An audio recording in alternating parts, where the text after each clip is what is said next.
Alors on va parler théâtre avec Jean-Philippe Viaud, qui nous a encore déniché deux nouvelles pépites théâtrales. Alors, quels sont les points forts de ces deux pièces, Jean-Philippe ?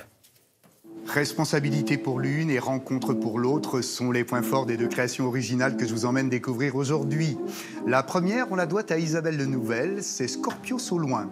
Un voyage particulier entre deux personnages mythiques basés sur un fond d'histoire tout à fait réel. Nils Arestrup, Ludmilla Michael et Baptiste Roussillon y sont à l'affiche dans une mise en scène signée Jean-Louis Benoît.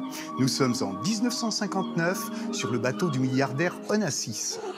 Nom d'un chien, le sauveur du monde libre. Ce qu'il en reste pour vous servir.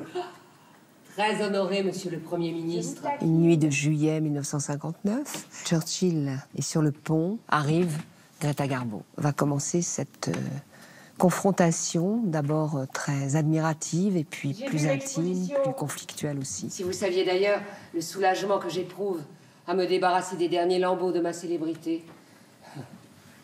Cette navrante bouffonnerie. Ah ça, Miss Brown, quand on a sa propre statue, on regarde les pigeons d'un autre œil.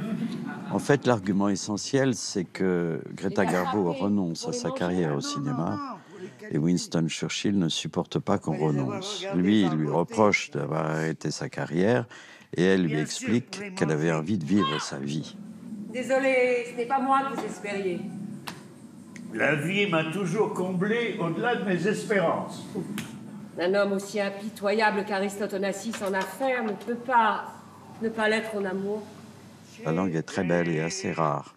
Et ça apporte quelque chose d'essentiel dans leur conversation. Il y a la poésie de la frustration. Personnellement, je suis folle de ça, moi, des langues.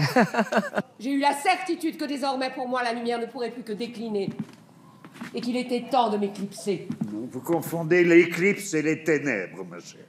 L'éclipse n'a qu'un temps. Les compromis aussi.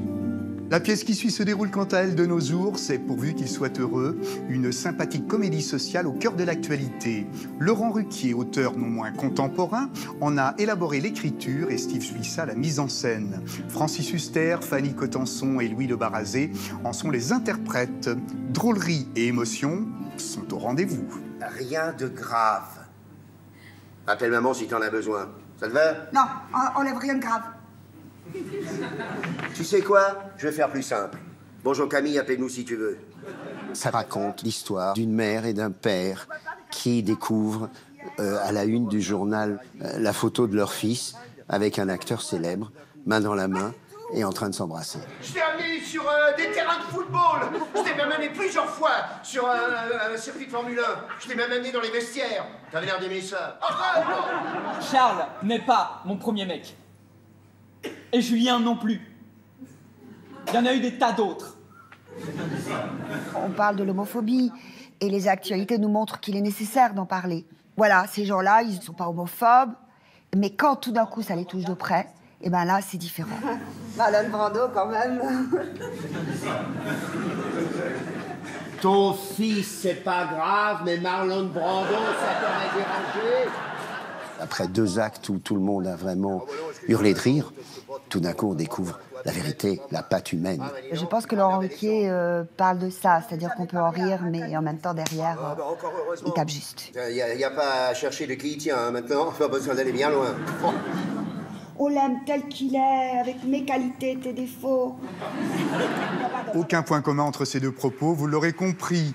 Avec la comédie de Laurent Ruquier, c'est évidemment le rire qui prime dans cette histoire familiale, profondément contemporaine, voire pédagogique et des plus utiles en ces temps mouvementés. Quant à Scorpios au loin d'Isabelle Le Nouvel, on est là témoin d'un subtil huis clos à l'air libre, intimiste, élégant, mystérieux et surtout délicatement poétique. À chacun donc de faire son choix selon ses goûts et son humeur. Bon théâtre à tous, à très vite. Merci beaucoup Jean-Philippe.